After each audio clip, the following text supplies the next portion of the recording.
जो training organise की गई थी, ये हमारी जो ट्रेनिंग थी ये ऑडिट ऑफिसर्स के लिए और इन्वेस्टिगेशन ऑफिसर्स के लिए ऑर्गेनाइज़ की गई थी। और इसका प्राइम ऑब्जेक्टिव यही था कि ये जो ऑफिसर्स जिन्होंने अभी फील्ड के अंदर प्रैक्टिकली अरेस्टेशन की प्रोविजंस को इन्वोक नहीं किया, अपनी पावर्स को प्रॉपरली यूटिलाइज़ करते हुए ये सारी प्रोसीडिंग्स जो हैं नहीं की, उनको एक दफ़ा गो थ्रू करवाना था इन सारी लीगल प्रोविजंस को सामने रखते हुए।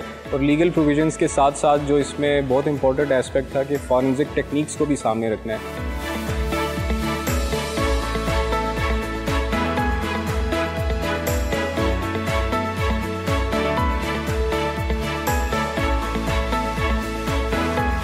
ये 2 दिन की ट्रेनिंग जो है हमने ऑर्गेनाइज़ की है, अल्हम्दुलिल्लाह बहुत अच्छा फीडबैक रहा ट्रेनर्स की तरफ से भी और पार्टिसिपेंट्स की तरफ से भी। और इससे हमें ये भी अंदाज़ा हुआ है कि गोइंग फॉरवर्ड KPRA के ऑफिसर्स इस ट्रेनिंग से फ़ायदा उठाएंगे।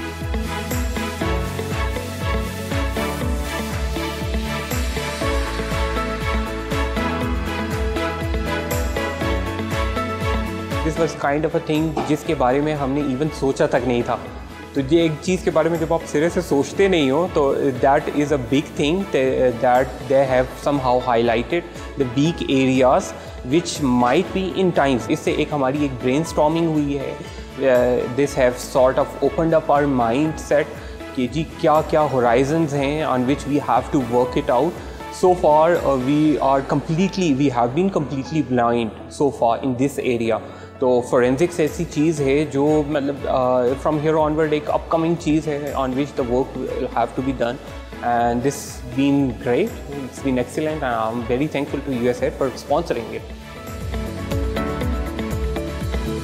USAID ने जो हमारे लिए वर्कशॉप अरेंज की थी, जैसे इसमें हमें फ़ायदा होगा इन्वेस्टिगेशन में, इंक्वायरी में, मीन के IT साइट पे, तो ये इंशाल्लाह ये ज़्यादा फ़ायदेमंद साबित होगी KPRA के लिए फ्यूचर में। और रेवेन्यू जनरेट करने में ये वर्कशॉप हमारे लिए ज़्यादा बेनिफिट होगी फ्यूचर के लिए।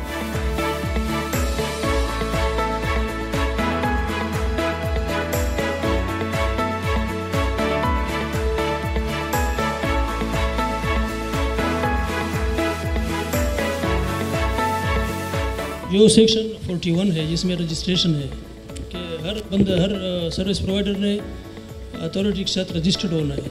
तो अगर नहीं रजिस्टर्ड होता उसकी एक पेनल्टी है, लेकिन उसके बाद उसकी इम्प्रिजमेंट भी है अपॉन कन्विक्शन फ्रॉम स्पेशल जज।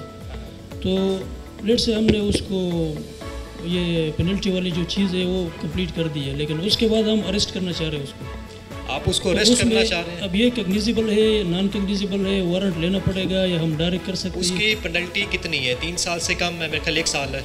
वो तो 6 महीने है, तो वो नॉन कॉग्निजेबल में होगा। जैसे मैंने आपको बताया ना वो टेबल पे कि जो 3 साल से कम है वो नॉन कॉग्निजेबल है, जो 3 साल से ज़्यादा है वो कॉग्निजेबल है। तो उसके लिए लाजमी इस सेक्शन में अगर आप उसको अरेस्ट करना चाहते हैं तो आपको मजिस्ट्रेट के वारंट की ज़रूरत पड़ेगी।